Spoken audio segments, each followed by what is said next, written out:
बिस्मिल्लाहिर्रहमानिर्रहीम। Dear students, Assalamu alaikum. I hope you will be fine and ready to learn. Dear students, I am your friend. I am your maths book and ready to, please read to me.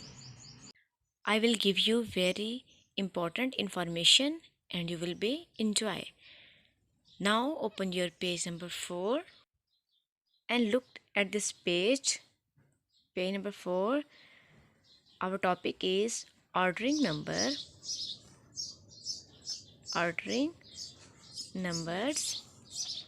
increase and decreasing order. Dear students, I've defined you increasing order.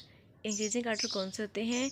जो कम से ज़्यादा की तरफ जाते हैं। ठीक है, आप देख रहे हो ना, ये जैसे बना हुआ है सारा। जैसे 1 के बाद क्या आता है 2, या 1 से ज़्यादा क्या है 2, 2 से ज़्यादा क्या है 3, 3 से ज़्यादा क्या है 4, फिर 5, फिर 6, 7, 8, 9 एंड 10। ठीक है, समझ आ गई आपको? और डिक्रीजिंग का मतलब क्या होता है? ज़्यादा से कम की तरफ। अब 10 हमारे पास ज़्यादा है, 9 उससे कम है, 8 उससे कम है, 7 उससे कम है, 6 उससे कम है, 5, 4, 3, 2 एंड 1 सबसे कम है। ठीक है, आपको समझ आ गई? अब देखिए क्वेश्चन हमारे पास है, compare and then write the following numbers in increasing order. आपने इन जो आपको डिजिट दिए गए हैं 6, 2 एंड 4, पहले आपने इनका कंपेयर करना है। फिर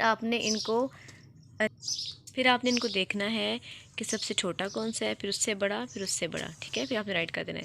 नीचे देखें 2, 5 और 4 है, इसको भी आप अरेंज करेंगे। अब क्वेश्चन नंबर 2 है, compare and then write the following numbers in decreasing order.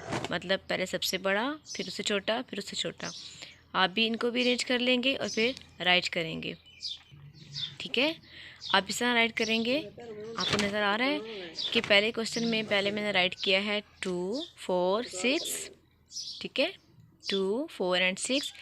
Second वाले में आप देख लें, ऐसे ही आपने सारा हल करना है। उसके बाद आ जाएं आप अपने होमवर्क पे। आप ऐसे हेडिंग दोगे, होमवर्क, डेट एंड डे, फिर लिखोगे इंक्रीजिंग ऑर्डर। ऐसे आप स्टेप बना लोगे। उम्मीद है आप सबको समझ आ गई होगी। आपने अच्छी तरीके से काम करना है और फिर मुझे सेंड करना है। गुड बाय, अल्लाह हाफिज़।